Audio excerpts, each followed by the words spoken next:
Welcome to Git for Beginners.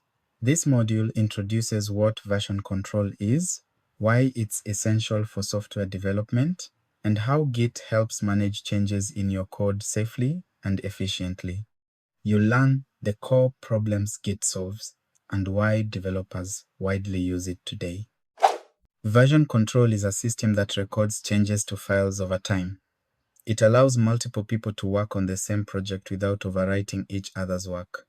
Think of it like a time machine for your code, letting you go back to previous versions or understand how your project evolved. Git is a popular version control system because it's fast, distributed, and reliable. It tracks every change you make, supports branching for experimentation, and helps teams collaborate smoothly. Using Git means you can try new ideas without fear and always revert to a stable version if needed. To start using Git, you first need to install it. On most systems, you can install Git using a simple command. For example, on Ubuntu Linux, you use apt-get to install Git. This command downloads and sets up Git on your computer.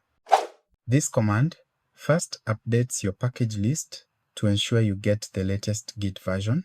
Then, it installs Git itself. After running this, Git will be available from your terminal, and you can start tracking your projects with version control immediately.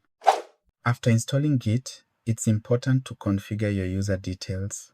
Git uses this information to record who makes each change.